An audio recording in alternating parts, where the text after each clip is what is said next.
This is Matador News, and these are today's headlines. The Supreme Court rules that the law making it easier to deport immigrants who have been convicted of crimes is too vague to be enforced. And Kendrick Lamar is the first rapper to win a Pulitzer Prize for music. Hello, and welcome to Matador News. I'm Sammy Shaktah. And I'm Darya Hariri.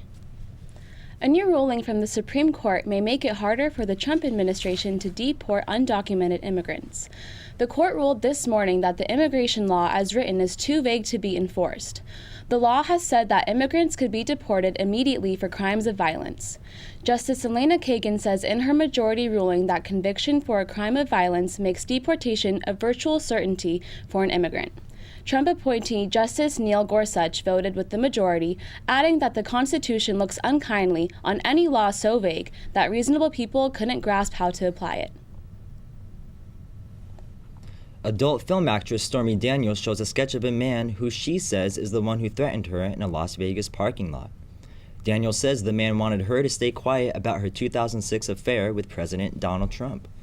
She says she didn't report it when it happened in 2011 because she didn't want her family to find out about her affair with Trump that way. Daniels says she was paid off with $130,000 by Trump's attorney, Michael Cohen, just to keep quiet days before the election in 2016. Now Cohen is under investigation for possible illegal activities. Syrian and Russian authorities have prevented chemical weapons investigators from reaching the scene of an alleged chemical attack near Damascus.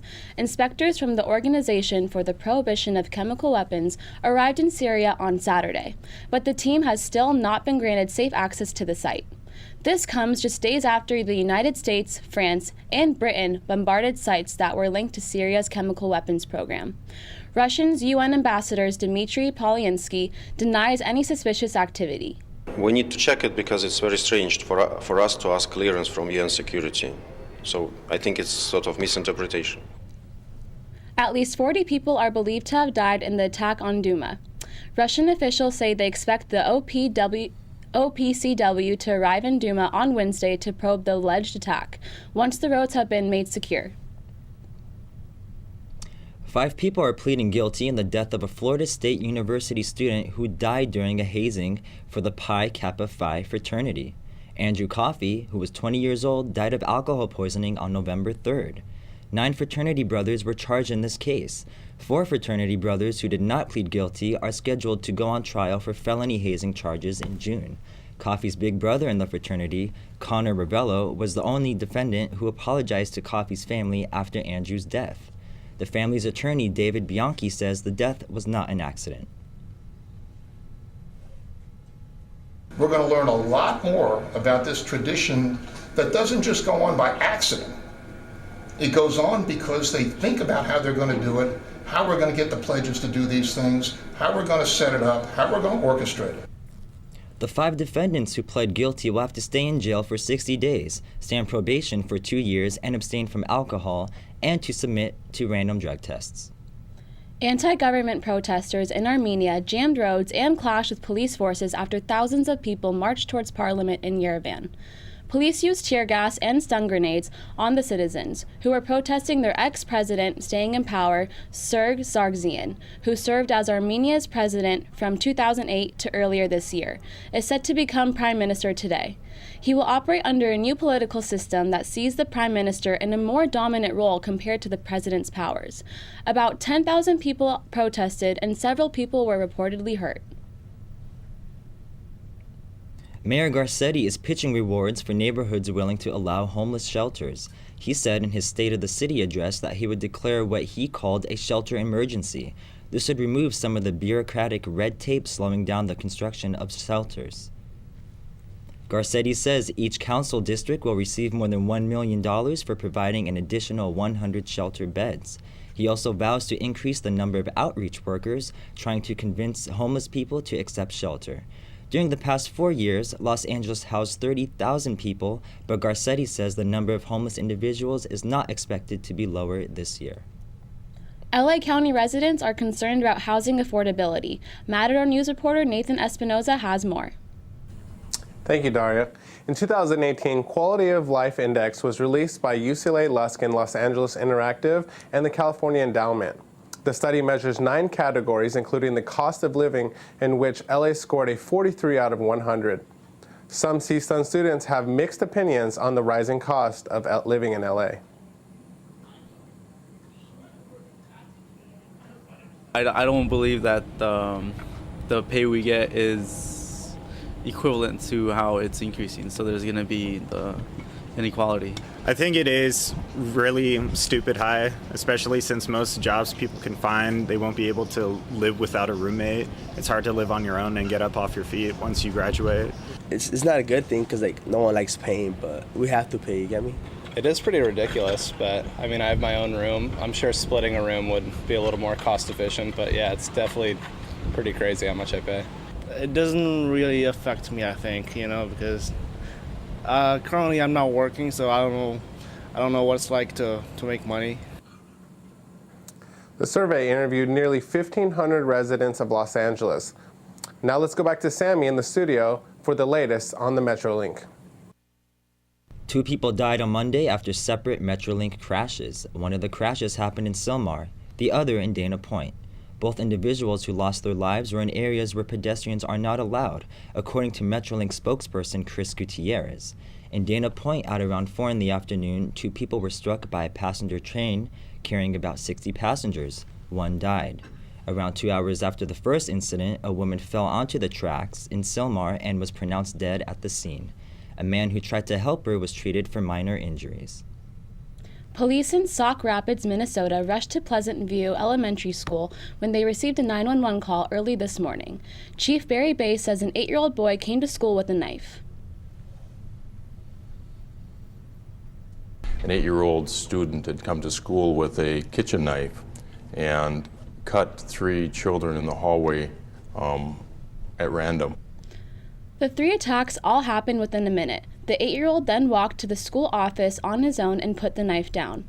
The injured students were in 1st, 4th, and 7th grade. 2 were cut in the back of their heads and required stitches.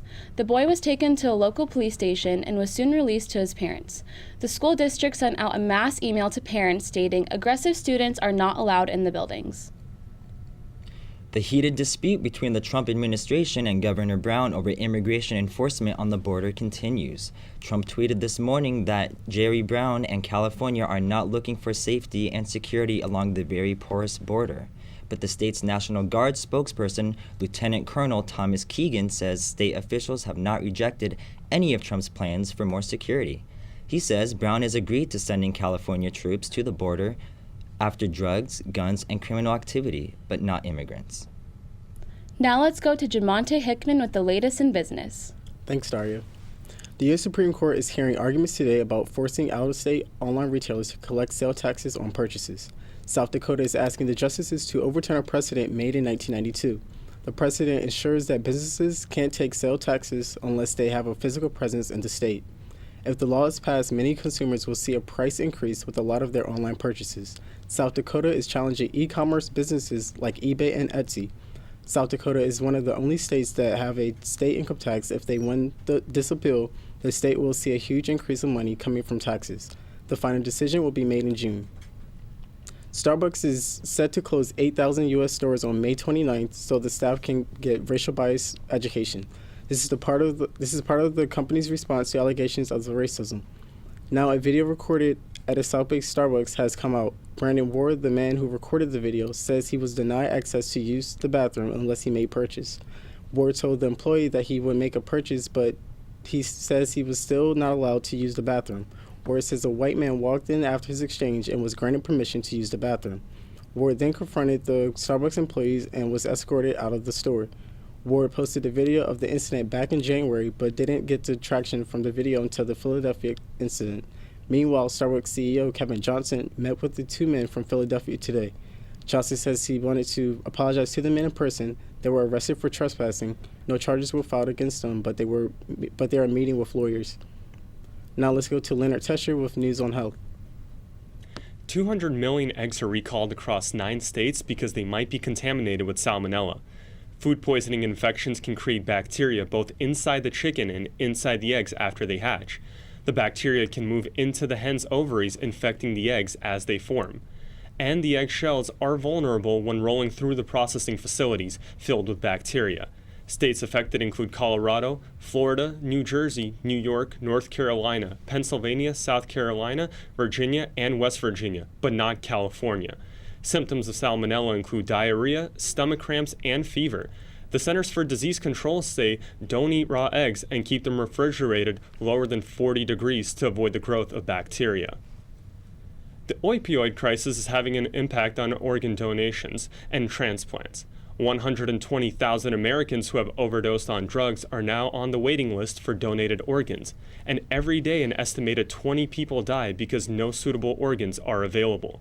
Johns Hopkins researchers say opioid deaths are also increasing the number of available organs. In 2016, overdose victims donated around 3,500 organs for transplant. The youngest and healthiest organ donors are those who were brain dead after falls, drownings, and vehicle crashes. And drug overdose deaths can also have viral infections like HIV and hepatitis, and sometimes overdose deaths can lead to healthy organ transplants. More than 95% of the world's population is breathing unhealthy air. Today's annual State of Global Air report says an estimated 6.1 million people died of pollution-related conditions in 2016. Air pollution is the fourth leading cause of death globally.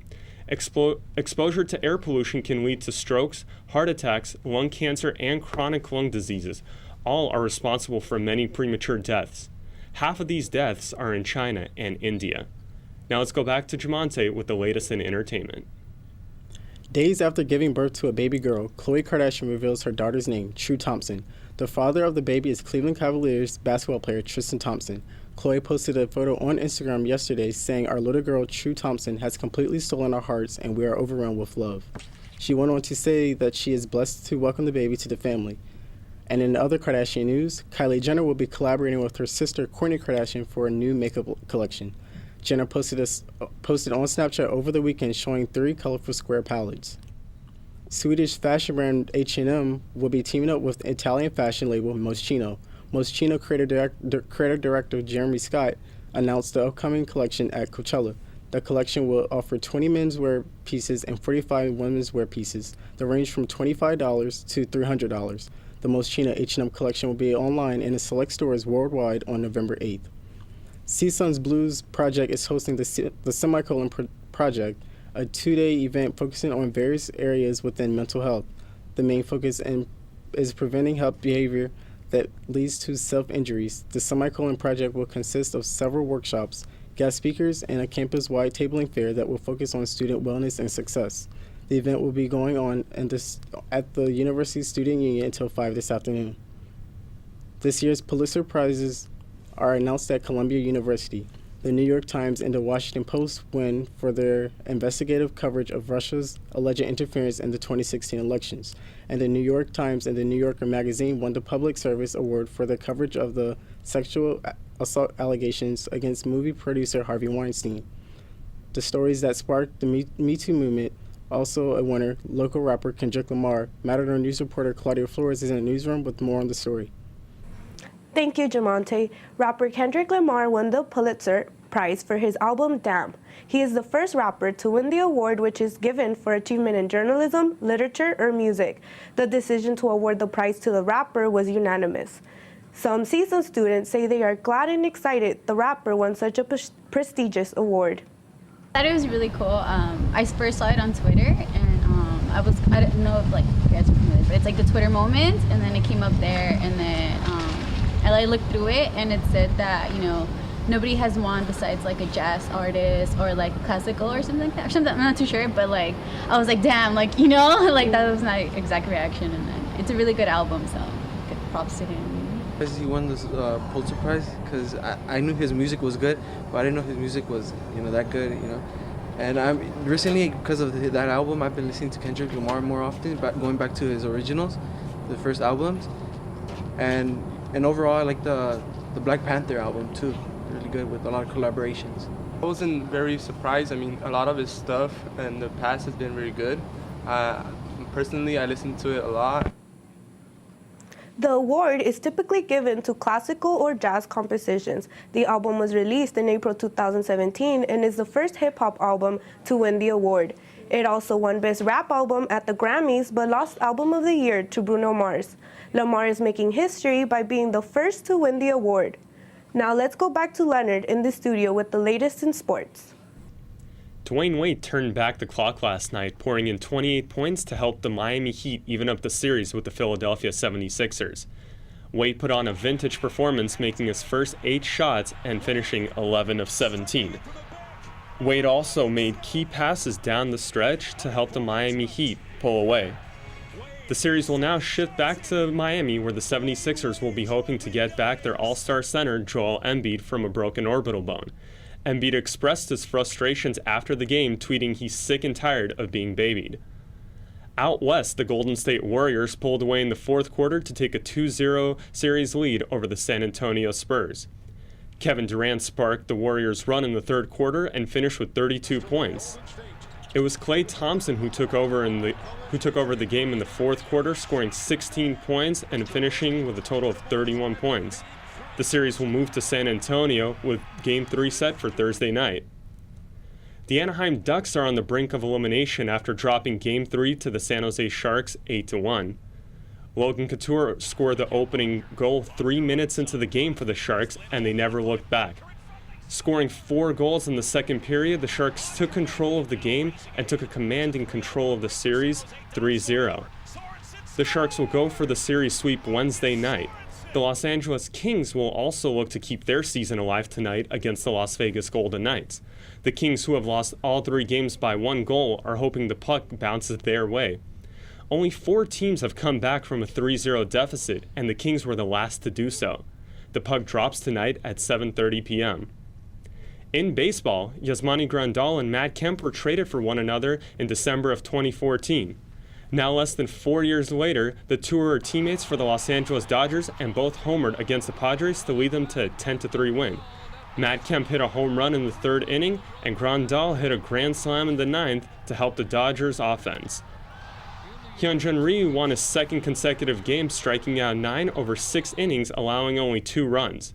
Game 2 of the series is set for tonight, with Alex Wood taking the hill for the Dodgers and Brian Mitchell for the San Diego Padres. First pitch is set for tonight at 7:10 p.m. Now let's go back to Darya for more news and weather. It's not Halloween yet, but it's definitely National Bat Appreciation Day. April is the best time of the year to observe bats because they're beginning to emerge from hibernation. Bats are considered to be an insectivorous creature because they can eat up to 1,000 mosquitoes in 1 hour. Almost 40% of bats are listed as endangered or threatened.